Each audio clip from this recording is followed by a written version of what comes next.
We got hitched at 20, both of us. Around a year later, I decided to do the school thing again, to finish up my degree. Then we became parents, and I started feeling the heat to wrap up that degree of mine. My kiddo just hit 2 years old when I kicked off my final year of college. 2 semesters were all I needed to nail it, so in September of a 93, my routine looked like this. I did a part-time gig from 3 in the morning till 7, stocking shelves at a store. Then a full-time gig, desk job at the police department from 8 a.m. to 5 p.m. Tuesday nights were school nights from 5:30 p.m. to 10, and I had school again on Saturdays, starting at 8 a.m. and ending by 2 p.m. Now my wife did the nurse's aide thing at the local hospital, clocking in from 8 a.m. to 3 p.m. Our little one was taken care of by my mom. The cool thing was, everything, school, our jobs, and even my parents, was all super close by. I'm talking no more than 10 minutes to get from one to the other. We had a darn good setup going on, making things work as best we could for what I was aiming to achieve. Right before D-Day, the weekend was a non-stop battle between us. It was spring of '94, finals week for me.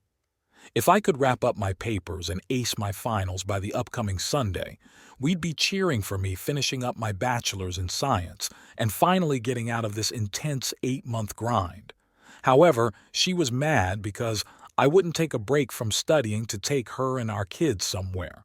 She'd been griping about my work and school for a while now, and it had gotten so bad that we hadn't been intimate for 2 months.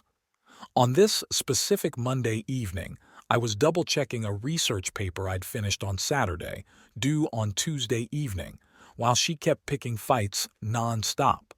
Finally, I told her to shut up and quit acting childish. She stared at me and just blurted out, "I hate you and I'm in love with someone else." Bam, just like that. I was floored. We argued for about an hour until she spilled the beans about what went down earlier that day during her lunch break at work. Apparently, for the past 2 months, she'd been caught up in an emotional thing with a janitor at the hospital.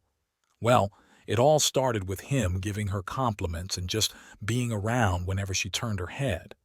Then things went up a notch to them having lunch together in the cafeteria, and after that, they began having regular sessions of bad-mouthing me to him. About 2 weeks ago, they took these complaint sessions to the car. She later admitted that during that time they kissed twice, but today, things escalated to a full-on makeout session. It ended with them engaging in inappropriate behavior, and they both went on about how much they loved each other. When she spilled this to me, I practically disconnected from reality. I mean, it's like I left this world for a moment. Later, I'll delve into more details about what was going on in my head that night.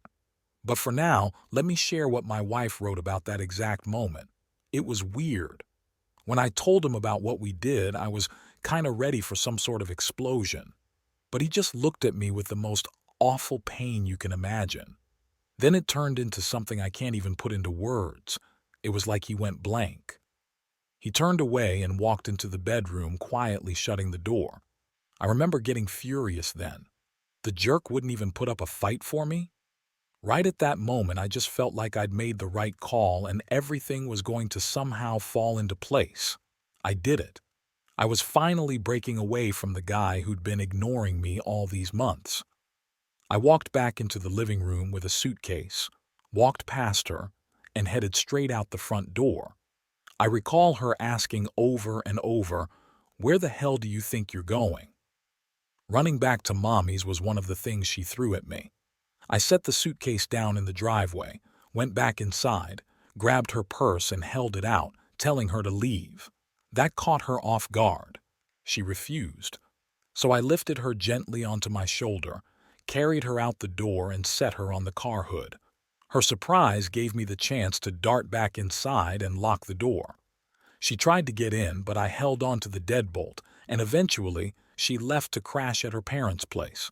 She let them know we were separating but didn't say why. That was a hell of a night. I rang up both jobs to explain a family emergency had popped up, and I wouldn't be making it in the next day. At some point, I drifted off to sleep. Update. I woke up at 7 and right away started figuring out how to cut down on contact with my soon-to-be ex, STBX. I rang up my mom to ask her if she could look after my son. She was concerned since he'd usually be there by that time. Then I jotted down a list of things I needed to get done that day, and I got cracking on the list. First, I dropped off my son and let my mom know I'd have to sit down and have a good talk with her later. After that, I swung by the office of a lawyer friend of the family.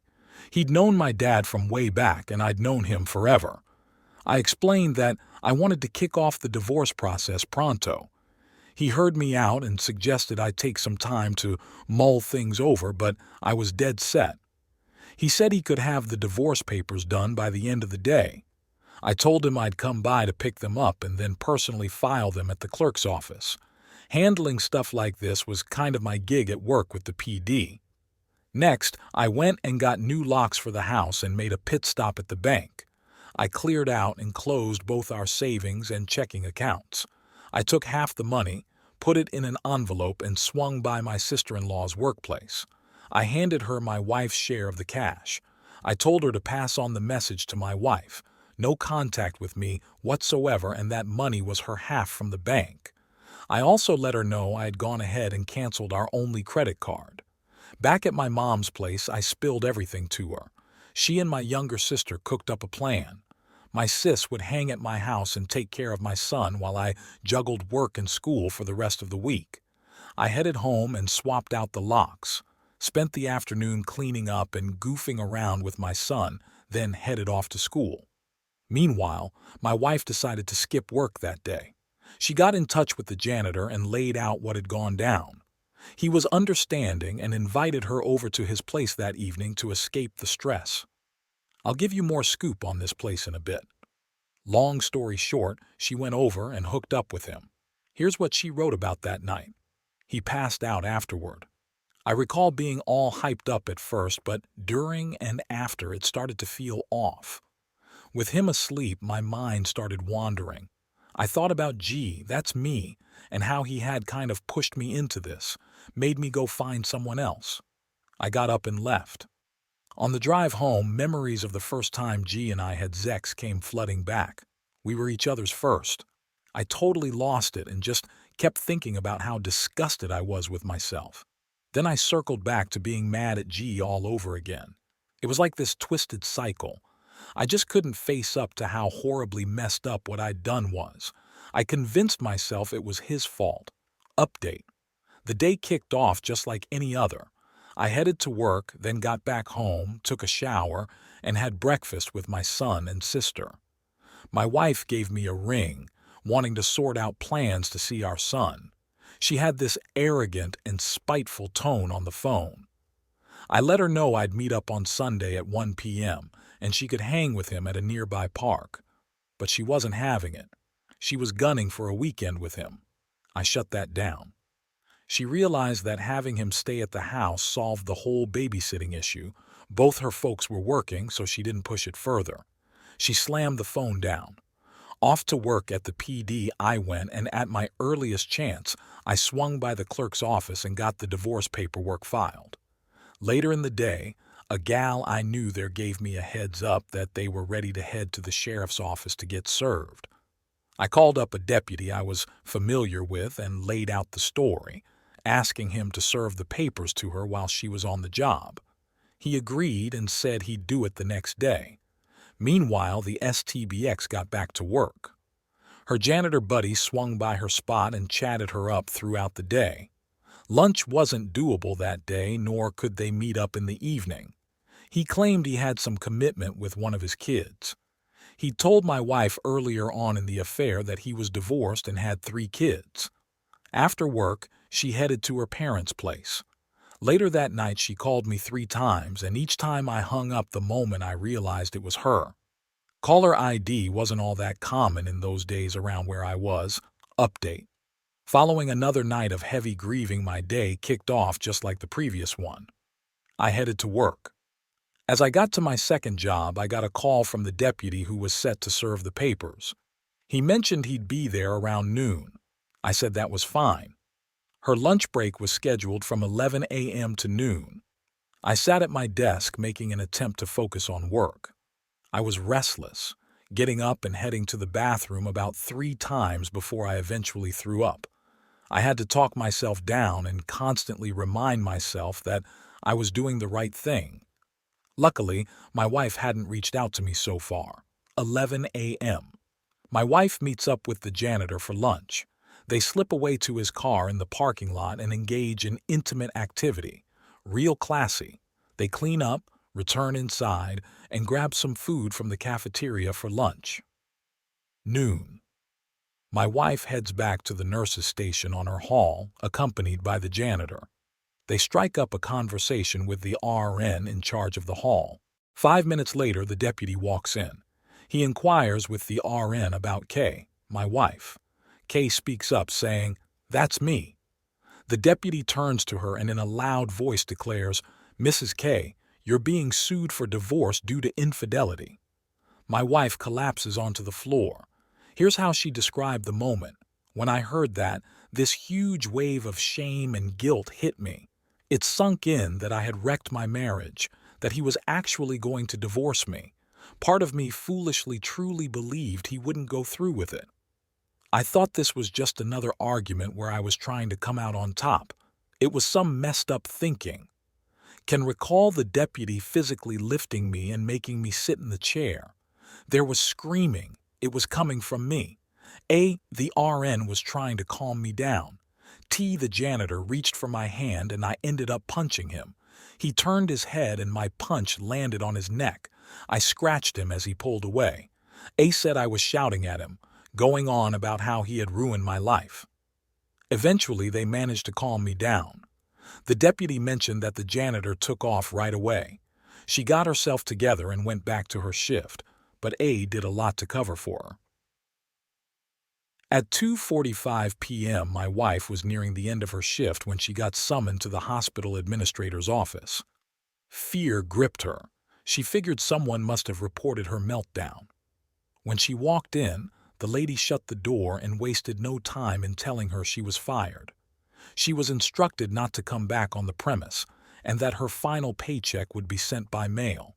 It turned out that someone had witnessed the rendezvous in the parking lot. They reported it. At some point, had been brought in and shared the story about the divorce papers. The janitor had been called in for questioning, fired and booted from the premises just an hour before my wife got fired. Word had spread throughout the hospital. She mentioned she'd just gotten to her car and drove over to her parents. At this stage, her folks still had no clue what was going on, just that she and I had split up and things seemed pretty darn serious. At 5:30 p.m., I was having dinner with my son at home. My sister had gone out with her pals, so it was just us hanging out. The deputy had passed along the events from earlier, and I gotta say, it felt pretty satisfying knowing the impact.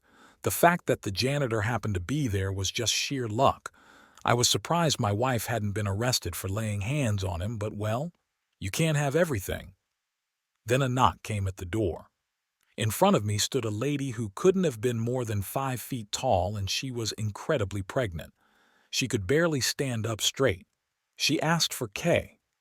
I explained that she no longer lived here and wasn't coming back. She asked if I was her husband. I replied, soon to be ex-husband. I'd served her the divorce papers earlier that day. She introduced herself as Dee, the janitor's wife, and revealed she was carrying their 4th child. I invited her in to take a seat. She went on to explain what had gone down earlier, about her husband and my wife getting the boot and the whole messy situation. I felt like I might throw up. Who on earth was this crazy woman I had married? She also filled me in on the house where my wife had been meeting him. At that moment, if I could have found him, I would have killed him without a second thought. Not for my wife, but for the sake of humanity in general. This guy was a total piece of garbage. I'll tell you more about the house later. She asked me where my wife was, and I told her she was with her parents. After she assured me that she only wanted to talk to her and reveal the truth, I gave her directions. My son was still at the table in his chair, visible from where we were sitting in the living room. She praised me for being a great dad, handling the care of my son on my own. Then she got up and left. At 6:30 p.m., my father-in-law answered the door and Dee asked to talk to my wife. Thinking she was one of Kay's friends, he went and got Kay, who stepped out onto the porch to chat. Dee introduced herself and let Kay know she just wanted her to understand the truth about her situation with the janitor. Turns out, Dee and the janitor were still married and living together. Dee was in the 8th month of pregnancy, expecting their 4th child. Kay was already upset, tears flowing, and she kept apologizing again and again. But things were about to get worse. You see, the janitor and another guy at the hospital, along with one of their buddies, were involved in a twisted game. Their goal was to see how many married women they could sleep with in just 90 days. For my wife, the third guy was in the lead with 3 conquests. My wife became the janitor's third. Oh, and the night he supposedly had something going on with one of his kids, he was actually with a 4th woman. Dee revealed that this lady he was with had been married for 25 years, and Dee was planning to inform her husband next. It turned out she was their neighbor. Now, about the house. It was a place they rented out to rendezvous with these women. Dee found out about this just 2 hours after he got fired. He came home, high and crying, and spilled everything, hoping to work things out. Dee left with the kids, telling my wife she was leaving him. Then she squared up her shoulders, slapped my wife hard across the face, and called her a dumb cow. Kay was in shock. Dee told her she ought to be ashamed of herself for throwing away her family. She told her how she had been at our place an hour ago, watching a loving man feed his son all alone because his wife was a stupid, selfish witch. My wife completely lost control and started crying while Dee walked away, got into the car and drove off. My in-laws checked on her once they heard the car pull away. She was pretty much in a daze. They brought her inside and were debating whether they should take her to the ER when she started talking erratically. My father-in-law thought she might be on some sort of stimulant. She began rambling about how awful she was and how she needed to fix things. They eventually managed to calm her down and got the full story. My father-in-law was deeply hurt.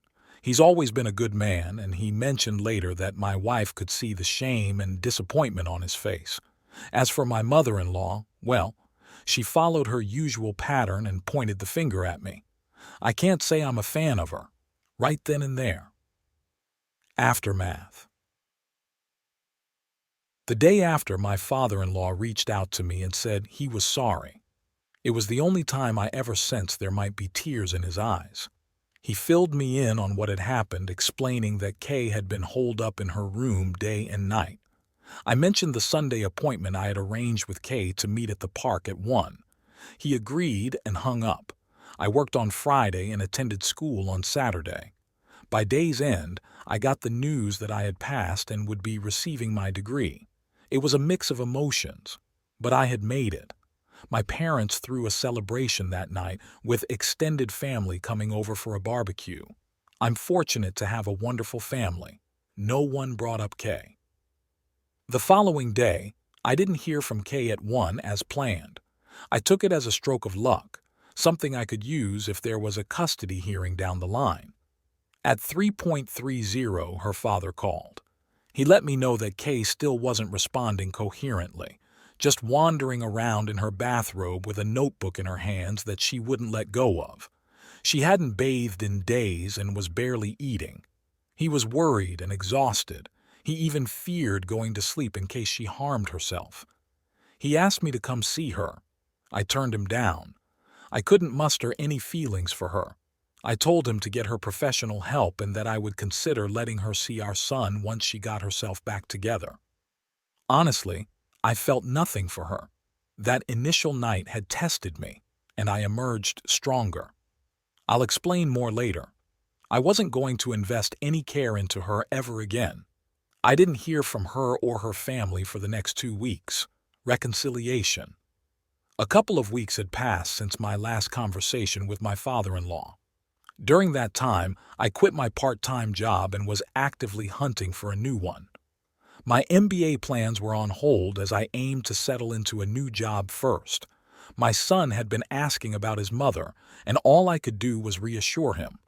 The longer she took to reach out to see him, the better it could be for my chances of securing a favorable custody arrangement. I was at the police department, when she called, asking to schedule a time to meet and see our son. I inquired if she had managed to compose herself enough not to frighten him, and she replied affirmatively. I arranged to meet her at 9 a.m. in the park on Saturday and requested that she bring her dad along. I didn't want to meet her alone, so my mother accompanied me. Upon seeing her, I felt confident that my decision to limit her contact to just 2 hours was the right one. She was in a bad state, noticeably thinner, no makeup, and smelling of ivory soap. None of those familiar feminine scents I associated with her. Later, I found out that her mother had bathed and dressed her. Kay wasn't fully functional yet. Our park meetings continued for about 3 weeks, and I eventually extended them to 4 hours, including Sundays. Her appearance improved each week, but I remained concerned about her mental well-being. Therefore, I refused to let our son stay overnight with her or see him alone. Eventually, my mother-in-law grew tired of this arrangement and decided to hire a lawyer to file for custody. Now, Kay hadn't signed the divorce papers yet, and I was all right with that. After 6 months, I could file for divorce through the court anyway. But the custody lawsuit infuriated me because she was aiming for full custody. I had already discussed with her father that I was open to eventually working toward a 50-50 custody split, but her mother threw that out the window. In response, I counteracted with a request for full custody based on her mental state. Honestly, I was itching for a confrontation. I was furious and needed a way to release that pent-up anger. This was the opportunity. On the day of the custody hearing, my lawyer informed me that her attorney had approached him with a request. Kay wanted to talk to me privately. I initially refused. He mentioned it might be an offer, so I relented, but insisted it should be in the hallway outside the courtroom where both attorneys could witness it but not hear the conversation. They agreed. She began with small talk, asking about our son and how he was doing. I replied he was great and improving daily. She asked about my schooling, and I informed her I passed and would be graduating next week. She seemed pleased with that. Then she looked down and inquired if she could attend my graduation. I responded that my graduation was meant for my family and friends, and since she was neither, the answer was no. That hit her hard. Throughout most of our relationship, we had worked together diligently to achieve that goal. By saying no, I conveyed that she couldn't share in that accomplishment with me. She pleaded, but I held my ground and repeated my refusal. I added, "It's special to me. It didn't matter enough to you when you let someone treat you like garbage." I was truly turning into quite an asshole, fueled by the desire to hurt her. She welled up with tears, turned around, and walked back to her lawyer. The hearing got underway. I testified, nothing out of the ordinary. Then my mother-in-law stood up and blamed me for everything. She claimed I was seeing someone and driving my wife insane. No evidence of that, but truth was never her concern. She also alleged that I had assaulted my wife by grabbing and throwing her onto the car hood the night she left. Next was my wife's turn. Kay started responding to her attorney's questions, but stopped after the third one. She asked the judge if she could speak up. He suggested she confer with her attorney first, but she declined. He granted her permission. Here's what my wife wrote in her notebook. I remember feeling so sad as the hearing started. I listened to G presenting his side of the story and how he'd taken care of Jay, our son, all these weeks. I needed to make things right. Standing there, I knew my mom was lying to shield me, but it was just one more lie on top of another. I'd had enough. I had to fix this. Kay then stated that she wanted to apologize to my parents, who were in the room. She also expressed remorse to her own parents. Looking at me, she acknowledged that I probably hated her more than anyone else right now. She admitted that everything that happened was her fault and that, at this point, she just wanted to salvage whatever was left of our shared history. Even if it was just to reach a point where I could look at her without disgust, then she turned to the judge and expressed her desire to retract her claim, stating that she would accept any custody arrangement I deemed appropriate. I conferred with my attorney and we proposed supervised 1-hour visits for 6 weeks, followed by weekends with him every other week provided there were no issues. We adjourned. In hindsight, I think that's when I glimpsed a tiny hint of potential for us to be more civil to each other. Not a reconciliation, but at least a sense of mutual respect. The schedule worked well. By the third week, our visitation time expanded to 3 or 4 hours. Just the three of us, her, me, and our son. Although I wasn't exactly friendly, I relished observing my son enjoy his time with his mom. It was beneficial for them both. However, during the 5th visit, there was a negative incident. She unexpectedly hugged my right arm from behind while I was watching our son play. I panicked and yelled at her never to touch me again. She hugged our son and left in a hurry. The next week, we acted as if nothing happened, and she maintained her distance. Another month went by, and we started discussing day-to-day matters more frequently. I had landed a new job with better pay, and she had begun nursing school. She started confiding in me that the janitor was persistently calling her and wouldn't leave her alone. She claimed she wanted to be honest with me in case I heard something. Apparently, she had asked him to stop bothering her, yet he still turned up at her parents' house one evening. Her father-in-law even threatened to harm him if he didn't back off. I told her I no longer cared who she was involved with. She insisted she wasn't sleeping with anyone and wouldn't until she was sure our family could never be repaired. I bluntly stated that it was never going to happen. 6 months after our separation, I brought up the matter of her signing the divorce papers. She refused. I reminded her that I didn't necessarily need her signature, but it would be easier if she complied. She proposed coming over to the house that night to discuss it. She offered to sign the papers that night if I still wanted a divorce. I agreed. When she arrived, she had these notebooks, those little black composition books that look like bound volumes.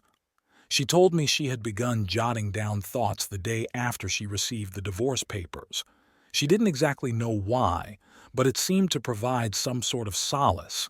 She told me she wrote down every single thing she could recall about what had occurred, delving into as much detail as she could muster. She wanted me to read it, but cautioned that it would hurt deeply. In those writings, she detailed her interactions with the janitor, what she said and did. I wasn't eager to go through it. She acknowledged the risk she was taking, but she felt the need to help me understand why she was so determined to salvage our marriage. Reluctantly, I read it. She was right. It was tough. The physical aspect wasn't explicitly described, but the way she discussed me and our marriage in front of him, that cut to the bone. The account I read that night also chronicled her emotional breakdown. The writing was chaotic and disordered, yet each day it improved bit by bit. Eventually, she started dissecting her actions and words, using it as her own form of therapy. One amusing part was when she recounted a bizarre notion she had, believing it would miraculously set things right. You see, she remembered she hadn't orgasmed with the guy, not even once.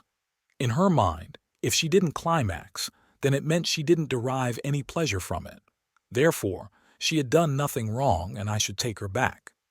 She clung to that idea until she shared it with her dad, much to his discomfort, and he pointed out that it didn't work that way. Although reading her account didn't alter my decision, it did alarm me. I still had concerns about her mental state. Only after reading what she had written during those 2 weeks did I fully grasp the fragility of her mind. I agreed to give it more time, partly out of apprehension.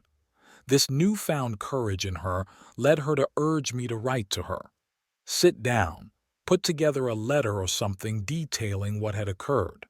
She believed it would give her insights into how to support me better. I considered this proposal. I recognized I was still in a messed up state, but maybe it could aid me in moving forward and perhaps maintaining some form of a healthy relationship later on.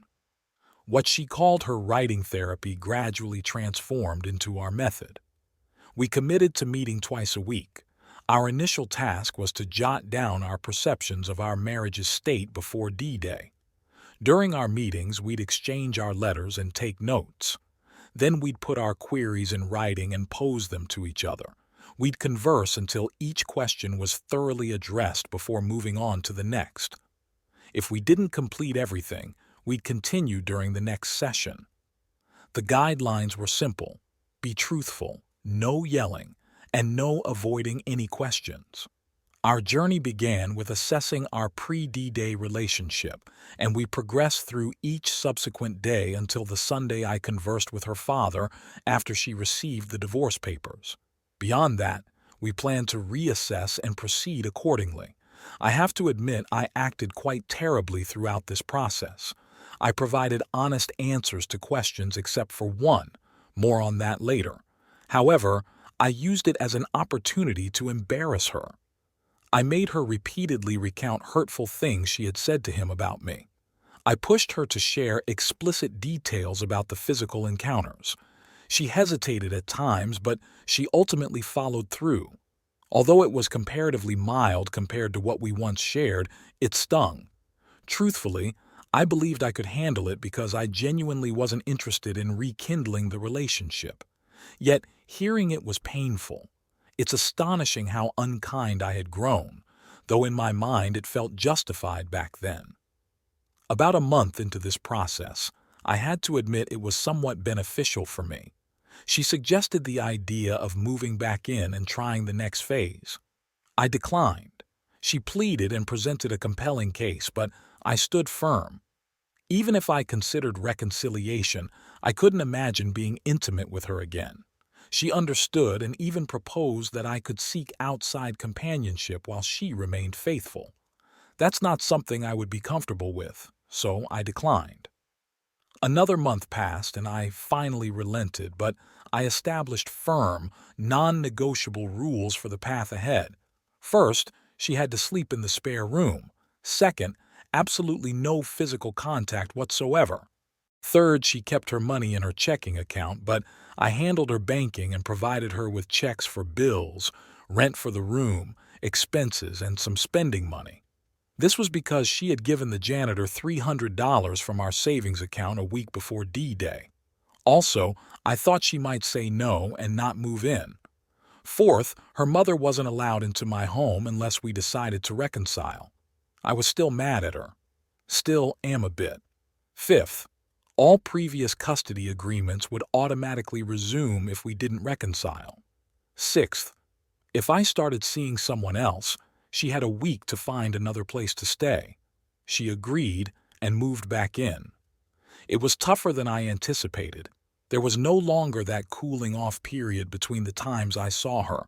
She was there all the time. I picked fights over small things constantly and said hurtful things to her. I wanted her out almost as soon as she moved back in. I needed a solution, so we started having what we called Thursday night fight night. This came from our meetings where we were writing things down. Every Thursday night after our child was asleep, we'd sit in the living room and discuss ongoing issues or arguments. They had to be resolved on Thursday night before going to bed and couldn't be carried forward. We actually still have a version of this today. It evolved into simply asking during dinner if there's anything we need to discuss that night. The kids never knew where it originated or what it was. I was still being difficult. I threw her affair in her face at every opportunity. She handled it calmly and never engaged when it escalated to that point. I'd say I was emotionally abusive towards her. However, she was strong. She believed we were meant to be together and that, since she had wrecked our lives, she had to rebuild it on her own until I saw things her way and joined her. She was dedicated to giving me the time I needed. 6 months after she moved back in, I had my own breakthrough. After a particularly rough day with constant triggers, I locked myself in the bedroom. I just couldn't handle it anymore. My wife came to the door and knocked, quietly saying, "You need to talk. I'll be out here whenever you're ready." I heard her slide down the door, sit on the floor, and lean against it. She stayed there for an hour. It was nearly midnight when I finally opened the door. She asked if she could come in, and I said no, suggesting we go to her room. We sat, she on the bed, me in a chair, and I finally opened up about what happened after I asked her to leave on the night I learned about the affair. Let's rewind to the evening of D-Day. After she drove away, I spent a lot of time in my son's room, just watching him sleep. I went to my desk, grabbed the checkbook and bill ledger, and took them, along with a copy of the life insurance policy, placing them in plain view on the kitchen table. I took a shower and then entered the bedroom, retrieving my piece from the closet shelf and placing it on the bed. I dressed in jeans, a button-down shirt, and even tucked in my shirt tail. I combed my hair and sat on the bed, holding the barrel of the piece in my mouth. I tasted the oil on it, which I had strangely fixated on. It tasted exactly as it smelled. I have no idea how long I sat there. Eventually, I unloaded it, put it away, undressed, and went to bed. Unfortunately, I think many betrayed spouses have thoughts like this at some point. I told her that was the one thing I hadn't shared during our recovery. For the first time, I allowed her to hug and kiss me on the forehead, not as a farewell, but in a different way. It was the first emotional connection I permitted. I confessed that I forgave her that night, even though I didn't truly mean it then. It was months later before I genuinely forgave her, but expressing those words started to open a door for me. Following that, physical touch gradually increased, holding hands, quick kisses, hugs. These became more common in our interactions. Sex wasn't happening yet, but we were moving in that direction. Finally, almost a year after she moved back in, we became intimate. I think of this as our time of hysterical bonding. She continued journaling, and according to her, we had sex 32 times in 28 days. Years later, in a conversation, she shared that until that night, she woke up every morning thinking it might be our last day together. She kept telling herself to just hold on for one more day. She knew me well enough to understand that sex meant I was reconnecting emotionally. Today, our marriage is strong. We've both succeeded in our careers and raised 3 grown children. To our knowledge, they're unaware of any of this. We don't plan to tell them, but we won't lie if they ask. We've undergone significant changes. My wife is much stronger and wiser now. She views this as an unnecessary evil she caused, but one she triumphed over. Sometimes I think she still holds herself accountable. For my part, this topic doesn't surface in our discussions or arguments anymore. It hasn't in over 20 years. She's perceptive and often senses when I'm triggered, which still happens occasionally, maybe once or twice a year. These moments are swift but stinging. Her response is comforting. She'll hold my hand, hug me, and say, "I love you," or "thank you." I've lost some of my inner goodness. I tend to keep my feelings to myself and handle them on my own. While I support her emotionally, I've made it clear I won't be her emotional crutch anymore. It's her responsibility to communicate the issue and propose a solution, which I'll help execute. I love her. Learning to love her again was a process. It's different now, more realistic yet still intense. Like I mentioned earlier, I believe I had to relinquish a part of my goodness for her to become a better person. At this stage of my life, I'm content with that. I hope sharing this can help someone. Every situation is unique, but this approach worked for us, and I'm grateful for it. I'm not advocating for reconciliation. I'm advocating for self-care. Focus on what you can control, not what you can't. Prioritize what benefits you in your circumstance. It's okay to be a bit selfish. Then consider working towards becoming a united we in your relationship or marriage down the line. Look up the Serenity Prayer. Its words are profoundly true, in my opinion. And remember, this form showcases the darkest days of our lives and marriages. Despite this tragedy, we've created numerous joyful memories that far outweigh it. I wish you all the best on this journey. You can come out victorious on the other side of pain if you invest effort in yourself. Update. It's pretty unbelievable how long ago I posted this. I took a break from this account because I got a lot of negative comments privately from people strongly against reconciliation. I understand where they're coming from. Many who reached out for advice after my post were quickly told that I don't really recommend reconciliation. It's tough, it's challenging, it's painful. But if you can make it work under the right circumstances, it has its own rewards. I just wanted to update everyone that we're still married. We've now become grandparents, and if you've experienced that, you know it's a different kind of love altogether. My wife is partially retired now and does PRN work, meaning she works when needed and when she wants to. I'm still working full-time, but we managed to find plenty of time for traveling. I can't recall the last time I had a trigger, maybe around 3 years ago. It happened because our oldest child found out about my wife's affair through a spiteful relative who leads a rather lonely life. My wife handled the situation with grace and humility, and it seemed to impact me in a way that finally allowed me to move on completely. She apologized for the pain she caused me, and we both agreed that it was in the past, and if our child had any issues with it, we'd support him. But we also cautioned that, ultimately, it was a matter between us and fell under the category of our business. Thankfully, it doesn't seem to have negatively affected their relationship, although she was quite embarrassed about it. That's about all there is to share. To all of you experiencing this painful journey, we wish you the best. Update 6 years later. Got some sad news to share about me and my family. Just 3 weeks ago, my former wayward wife passed away. She fought colon cancer for half a year and eventually left us with all of us there, right by her side in the home we built 4 years ago, the place we had planned to enjoy our retirement in. It's tough to explain the loss. It's like nothing I've ever felt before, even comparing it to the pain we all felt as betrayed loved ones in this community. In the years after our reconciliation, she spent her time making amends for the hurt she caused, and she succeeded in a big way. I really miss her, and our kids do too, but the thing is, I'm still here for a reason. In her final days, she wrote a letter to me. She asked our pastor to give it to me after the funeral when he thought it was right. I read it 3 days back, and there's a part from that letter that I want to share with all of you who have read our story and found something good in it. It shows how important it is for both the betrayed to forgive and for those who messed up to face the consequences of their betrayal even when they're truly sorry. Right now, I'm in a lot of physical pain, as you know, but my faith helps me see what's ahead and the pain gets a bit lighter. Pain can make you turn inward.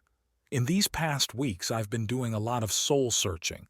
Sometimes I feel like I deserve the pain because of what I did to you, what I did to us so many years ago. But then you lift me up and help me sit in my chair. You feed me, you bathe me, you hold my hand, you play your guitar while I lose myself in memories. It's clear to me now that this pain is a gift. It's letting me experience the purest form of love, your real forgiveness for what I did, because only true love and forgiveness show in your actions as you care for me. I love you so much.